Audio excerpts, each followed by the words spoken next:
Hi there, this is Sheri Leigh. Welcome to How to Connect with Angels. We created this podcast because we believe that no matter what, every person has the love and help of angels, God's messengers. Angels are everywhere, if we are willing to ask. That's what our film, The Glitch, is all about. Visit us at theglitchmovie.com and sign up for our newsletter about our future filming here in New Orleans. But now, right now, let's talk to someone who is devoted to helping us make that divine connection. Sharmee Divan is a first-generation psychic with over 15 years of experience in the field of metaphysical sciences and spirituality. 11 of those years have been devoted to the practice and teaching of angel therapy. Sharmee Divan is a direct lineage of Dr. Doreen Virtue and her son, Charles Virtue. She is about to publish her first book titled When Angels Come Calling. In the book, she shares her journey into angel therapy, connecting Eastern spirituality and upbringing to the concept of working with angels. The book will also provide easy tools for tuning into angelic frequencies. Sharmee Divan spoke to me from her home in Mumbai, India. I mainly am into teaching. I love teaching. That's okay. my favorite thing to do. Yes, I have been teaching angel therapy workshops since wonderful. 2010. Oh, wow. Okay. Yeah, and I have just entered my 12th year in angel therapy. Wow. I will enter, actually. Yeah, so I'm 11 years old in angel therapy as a modality. And then, I just got so intrigued by the modality and just wanted to teach it. And I started to teach. I studied it for about 2.5 years before I even got into teaching. I started to teach the modality after I got certified with Charles Virtue in September of 2010. And then, I started to teach, and it was so interesting because I would have these visions, like say around 2009-ish, I started to have these visions that I am about 7 months pregnant, and I am sitting in Doreen Virtue's Angel Intuitive class. It was called Angel Therapy Practitioner then, ATP. And I believe that's what Debbie is, who you had interviewed. Yes. The Zebu lady. I think she's so amazing. Debbie Olmsted. Yes. I love her. I love her work. Yes. She's amazing. I agree. Yes. I agree. Yes. So I wanted to do ATP, but of course I had no plans of going all the way to America from India to learn one workshop. So I said, this is silly, thought. Who would ever travel so far for one workshop? And, I would get these visions, and I couldn't do anything about it. And, it so happened that there came the year 2014, and I was pregnant. And that was the last year that Doreen was teaching her Angel Intuitive workshops. Sure. And I was telling my husband, I said, I'm so much into it, and I really have to go, and I've saved the money to go. But how do I go? I'm pregnant. And he's like, well, we'll figure it out. So I gathered these 4 or 5 people who, out of which most of them I hadn't met. I had met only 2 girls, and I hadn't met the other 4 or 5 people who were coming, but I convinced them to join me in London for the Angel Intuitive that was happening in, I think, September of 2014. And so everyone was ready, and it just so happened that my visa arrived 1 day late. Oh. So I could not go to London. Oh my. It's unbelievable, isn't it? Yes. But it gets really, really better. Like, trust me, it does. As the story goes along, you're going to be amazed. Okay, let's hear it. And I'm about 6 to 7 months pregnant. Yeah. And I'm like, yeah, so much for that vision that I used to have. But I'm sorry, but here's what happens. Yeah. Here's what happens, right? So we're outside the visa office, and I'm holding at the UK visa, and I'm like, yeah, so much for this, right? And my husband is like, hey, didn't you know that Doreen is going to teach her last workshop in Zurich? But she's going to be doing it in, German language, in Dutch. And I'm like, no way, she doesn't know how to talk that language. I don't think so. At least not in my knowledge, she doesn't. But, maybe I know her a little more than Wikipedia does. So he's like, no, you got to check. And so I'm like, all right. So, there was this internet cafe, like in that premises. So we go into the internet cafe. I love this. And we check. Yes. And lo and behold, she is holding her last workshop in Zurich. Yes. In Switzerland. Yes. Right? Yes.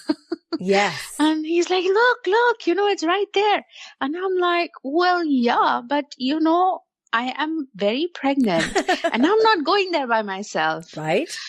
And he's like, oh, well, okay. All right. Maybe I'll join you. And I I'm like, knew seriously? that was going to be, I knew it. This is so, it's so beautiful. Yeah. Oh, what an like, angel.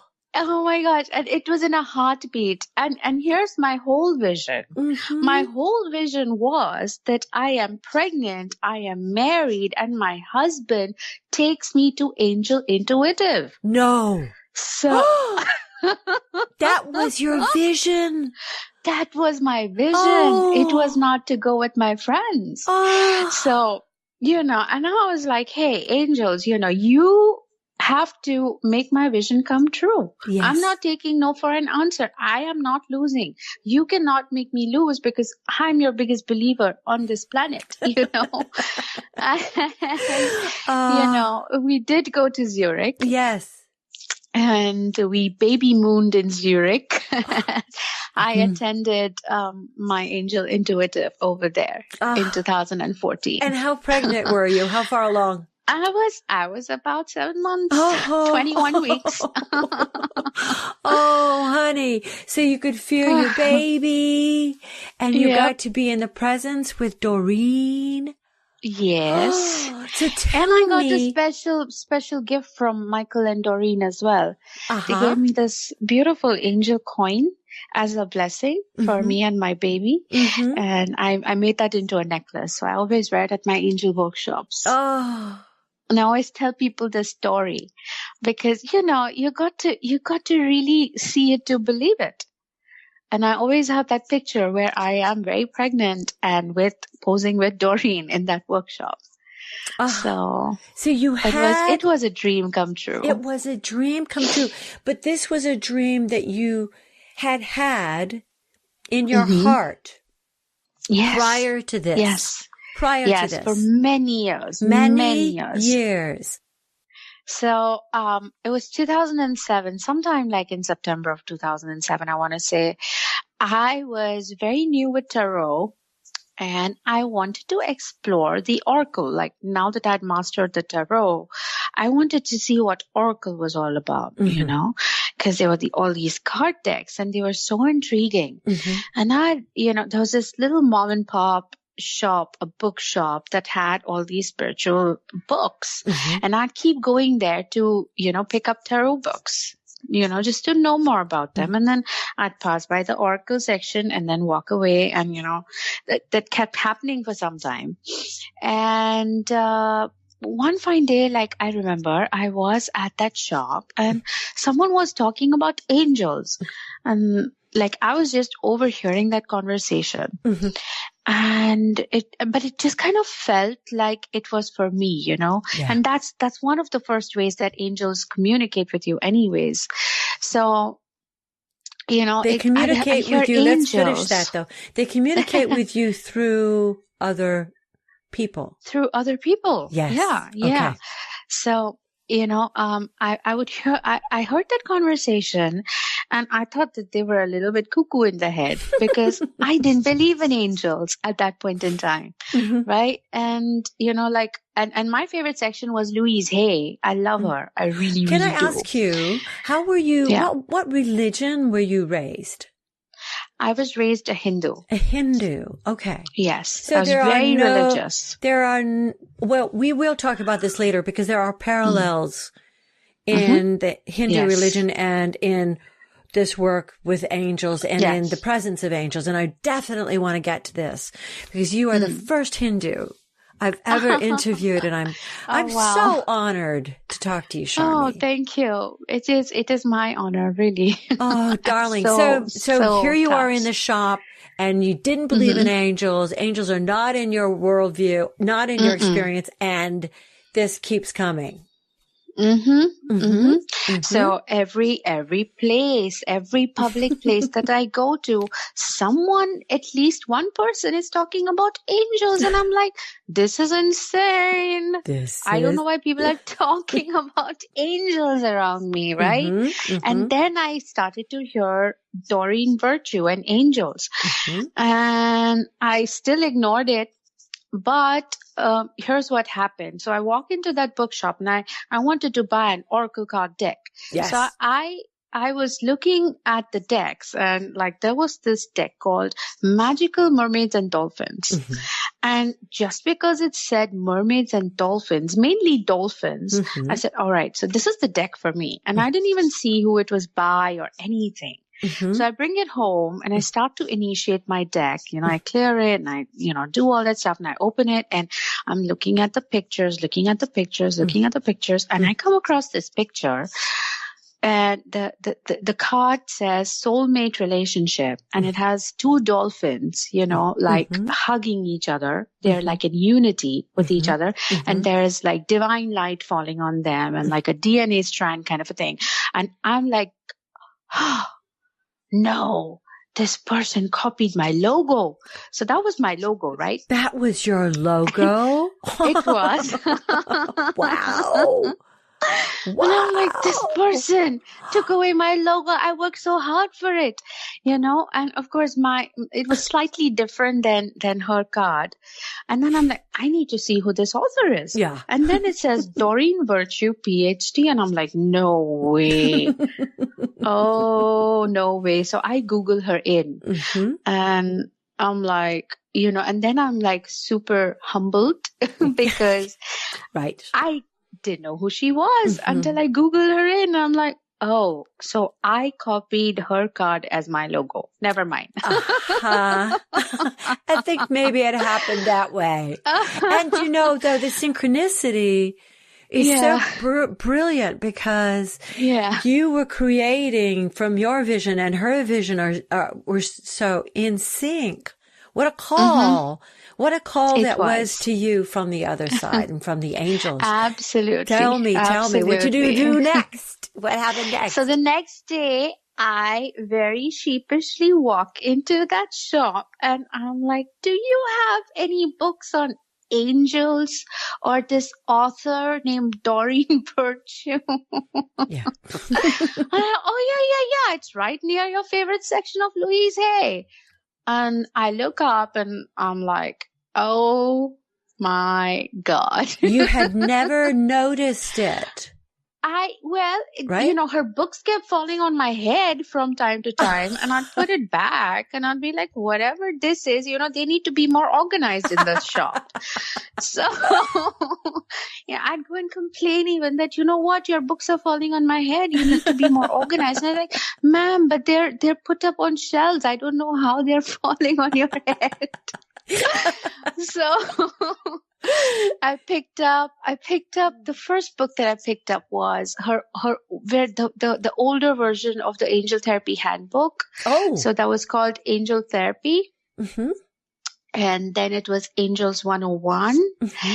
And then another one and another one. And I can very proudly say that I have read every single book of Doreen Virtue. Yes. Beautiful. Yes. Beautiful. So it started from there. And, here I am today talking to you on an international platform. Never would have ever imagined that this would be my life. That angels would be my breath, really. Oh, I have so many questions. Our theme of our work at Sheridan Film Company with our podcast and with our film and with all of our projects is that angels are everywhere. Everywhere. So let's dive in a minute to the Hindi religion and to angels. Yes. Because this is a big part of your book. It is. It's a whole section in my book where I am talking about gods and goddesses and, versus angels. Yeah. Because and this is completely my perspective. I have not read it anywhere. It's just something that came along as I wrote the book. And whatever the voices told me, I wrote it down. Yeah. And the common theme that I can draw between the Eastern way of looking at angels is that the avatars, the word avatar basically means an extension of God's light. Oh. What you know as avatar. Oh. What you guys call as avatar. It's a Sanskrit word. It's called avatar. And avatar means, a person who is representing God or a version of God's light. If that's the best way that I can put it. I'm not extremely knowledgeable about Sanskrit, although my Hindi is fairly good. And what I see with the archangels mainly, let's just take the most common one that everyone talks about, Archangel Michael. Yes. Right? Archangel Michael, now there are avatars, I would say, of Archangel Michael who are our deities. So the closest connect in the male avatar of Archangel Michael is Krishna. Krishna. Yes. Yes. And I'll tell you why. Sure. So Archangel Michael has the sword of light that cuts negativity, right? Any negativity, any negative energies, cords, all of that. Krishna, on his finger, if you've ever seen a picture of Krishna, on his finger you see the Sudarshan Chakra. It's a round disc-like thing that is on his finger. And he sends that out. It's a disc of light that cuts negativity. Oh. Oh. Wow. So, yeah. So we, in Hinduism, the only mention of angels is like pari or fairy, more fairy than angels. Whereas in the Western world and like especially in Christianity and Islam, they are actually winged beings. Winged. And yes. Okay. Yes. They're known as the winged beings. Although people are not aware that angels technically don't have wings. It's just their aura that's shaped like that. And, and most people don't even know that. At least in India, they don't. Somehow. They don't. In India, they don't. They don't. And in your own experience, Sharmee, how do you sense the angels? Usually I hear them. I'm more clairaudient than I am anything else.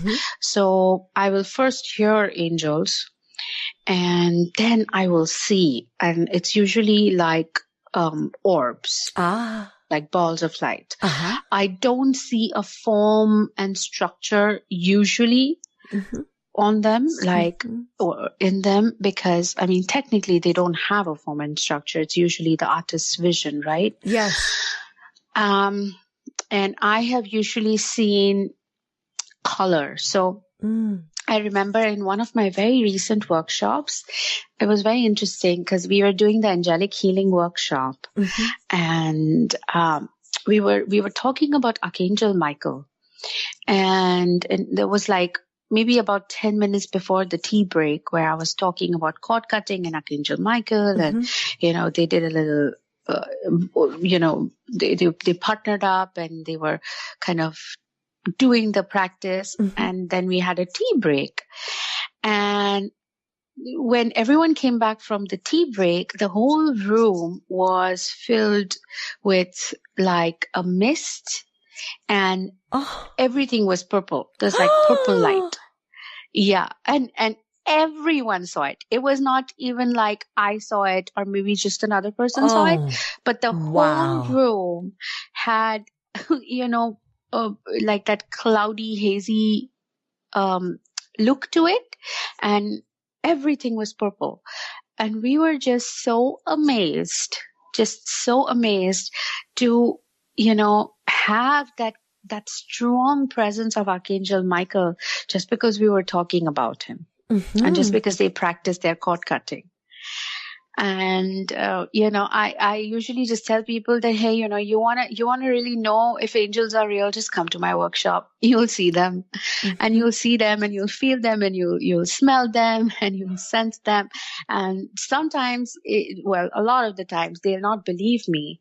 And at the end of the workshop, they're like a completely different person. There you go. Because they've experienced angels. The experience. Yeah. Let's talk about what is the experience that people can open themselves up to through angelic therapy that makes it so successful. Oh my gosh. Where do I start? Well, I have always believed in leading by example and living by example. Yes. And who better an example than your own self? Yes. Because if you don't believe in something, that energy probably may not connect that strongly with you. Yes. I know that angels are, loving and forgiving and giving and, all of that. They don't have any negative emotions, but they also have very strong positive emotions. So, the way that, I have experienced angels, initially it's like, just waddling in safe waters and being very comfortable in your path into angel therapy. But when I have my students who get very serious into the work, I definitely warn them, because the intensity of angel therapy is not very talked about. No. Sheri. Yeah. Why? Not why it isn't talked about, but why? What brings the intensity? Here's the thing. So I had once read in one of Doreen's books that you could, call upon tens and thousands of angels at one given point in time. Right. And, you can also ask for angels to be with you forever, and you can ask them to take charge of your life forever. This is where I think people confuse with when they are, working with angels, and then they say that, take charge, go ahead, make me do what I have to do to follow my true calling, right? I almost guarantee that path is not going to be an easy one. I think this is where it's so brilliant that you have training as a coach and as a life coach, because this is one of the principles of changing your life. I mean, if you are the change, then what you have to change is your behavior, and you have to take action. Absolutely. And you have to trust in the angels that whatever you're being guided to is the right thing. Mm-hmm. Don't sit and question it, because then you're going to be stuck, and then nobody is going to, believe in angels, because and I've had people who've come to me and told me that, it worked till a certain point, but from that point beyond, it just like took me crashing down the steep hill. And the reason why is because you asked them to. You said, do whatever it takes for me to follow my path. So it's not always a rosy picture. I don't think so. And it's not your experience as a rosy picture. It's not. It's not my really experience not. either. No. Yeah. And not many people are talking about this. No, I they're don't know not. why. And they just paint a rosy picture because they want to initiate people into the modality. They just don't know what they're signing up for. And this is not to scare anyone, because angels are not scary, but they will see to it that you follow your life path. Those are a series of corrections. Absolutely. That my business mentor said to me, if you fly from Los Angeles to Hawaii, it's not a straight line. It's a series of corrections based on where you're going. And to those corrections are another gift that you bring with your book and with your work, because you give us tools. Absolutely. Okay. What are the tools that you teach? As a way of... So in my book, I have pretty much given a whole lot of basic tools. I want this to be an initiation into angel therapy for people. Right. And then, of course, you can get to the more serious stuff. But I would like for people to really have fun with the modality. I want them to see the joy that, angels bring in their hearts, and just fans them open just by doing little things. So I've talked about, I've given meditations, and I've talked about how you could do a basic card reading. How you could do cord cutting for yourself, for a client, all sorts of different healing ways, and, different meditations, and, I've even in fact practiced, a lot of Ho'oponopono in angel therapy. Can you say that again? Ho'oponopono. Oh, please. What is that? Ho'oponopono it's a Hawaiian healing modality.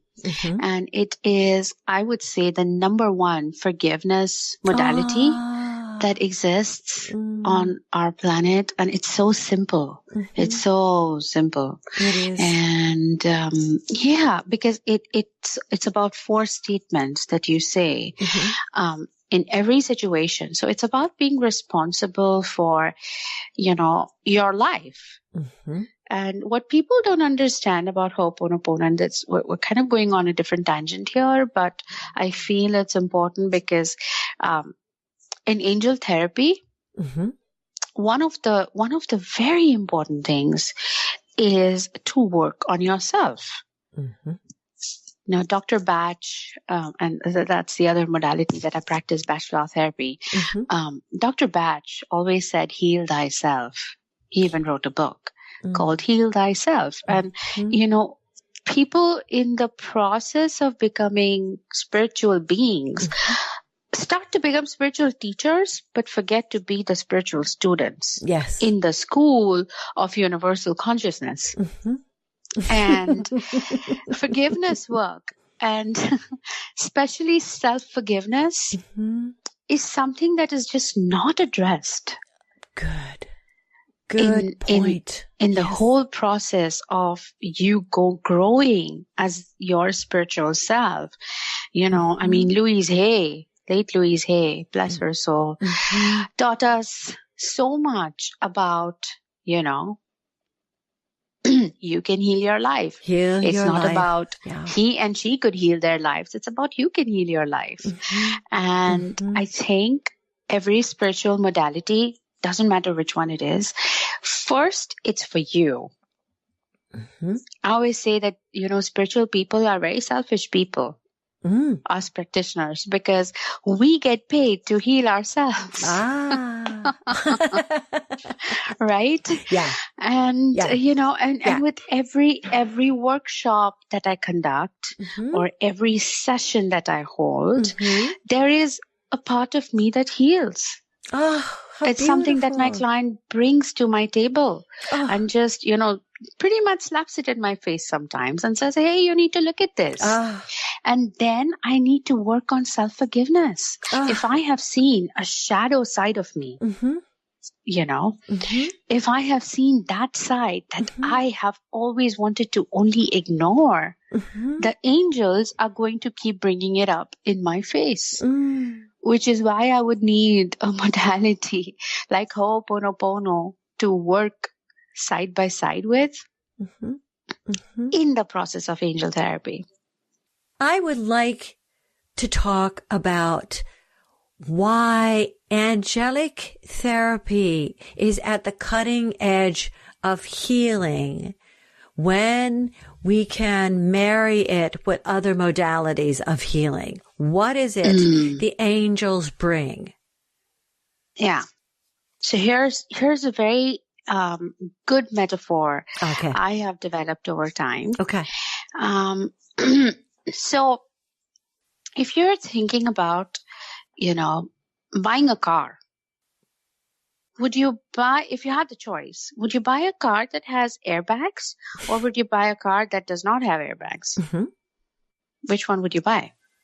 A car with airbags, of course. Okay, exactly. So this is what I think of angel therapy or angelic therapy, however you want to say it. The angels, the love and the guidance and the light of angels and the process of angel therapy is like having the best car with the best airbags system in it. So that if you're going to get into an accident, those airbags are going to blow up and save you. Yeah. Versus going through life without them is like driving a vehicle with all the glasses open and no windshields, no seatbelts, and no airbags. I don't think that's a very comfortable ride or a safe one. Not a safe ride. Comfortable or all of the things that make life wonderful, which is really having confidence and having trust that you're on your path and being connected with the higher power and feeling good about your life and feeling strong and knowing you have support from the universe. You help us with angelic therapy, angel therapy to bring a sense of peace and power. And that must be part of the Archangel Michael and that power that is now, this out of blue. I ask everyone this because I really sense that now is our time to bring angels and work with the angels mainstream. It is. It truly is. And why do you feel that same urgency? Because our planet is shifting so rapidly. The consciousness of this planet, if you were to compare our planet, like from not too long ago, from, 2012 to, we're reaching 2020, from just, the teens that our planet has gone through, just like a child having his teens, it's rapid, it's confusing, it's crazy. It's a roller coaster, right? And that's what all of us have experienced from 2012 up until now. And perhaps maybe the whole of 2020, we don't know yet. But at least, we're ending our teens. Our planet is ending its teens and, growing up. And so is consciousness and so is the spiritual consciousness of this planet.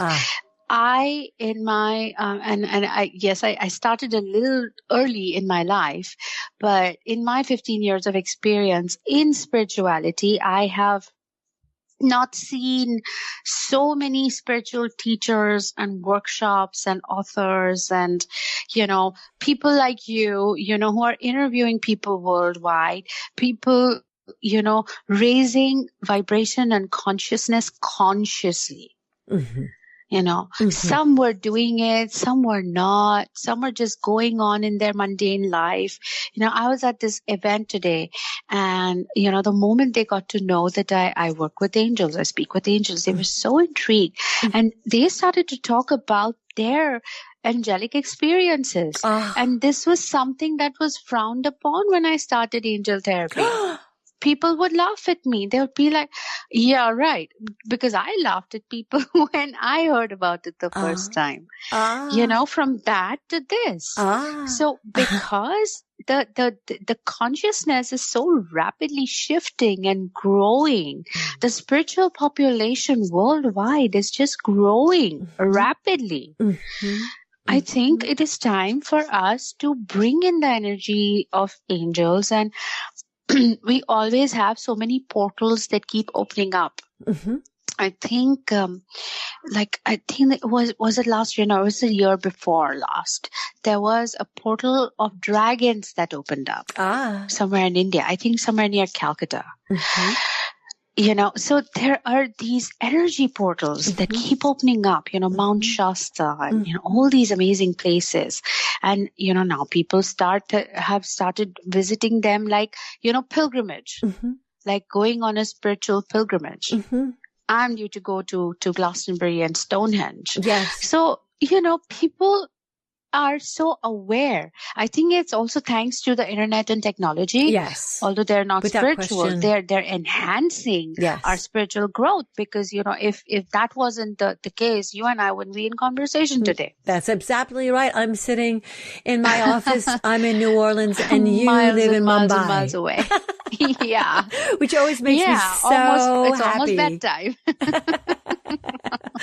That makes me so happy. Angels I are know. everywhere. Thank you, angels. And bringing Thank us you. together and bringing angel, the power and the goodness and the power of goodness and the godness to the fore, that everyone can access it. Everyone can have the power, the comfort, support, and the love of their angels who are messengers of God. Absolutely. Right. Absolutely. And it doesn't matter how you address them. At the end of the day, in my point of view, it is that same energy. He could be Krishna for me and Michael for you, but we're addressing the same energy. We're working with the same energy. We all have miracles that happen in all of our countries across the world. How do they happen? I mean, just talk about the miracle of you waking up every day. That's right. Perfectly fine. Fit. That's a miracle. Yes. People don't acknowledge that as a miracle, but I do. I'm very thankful for waking up 100% fine, Yes. And, I start my day with gratitude. Thank you, angels, for waking me up on time, completely fine. Healthy, energized. But people, we forget the little things that we could be thankful for. If you benefited from this show, please, for heaven's sake, share it. If you want to hear more, go to theglitchmovie.com/podcast guests. And don't forget to subscribe. Thank you for listening.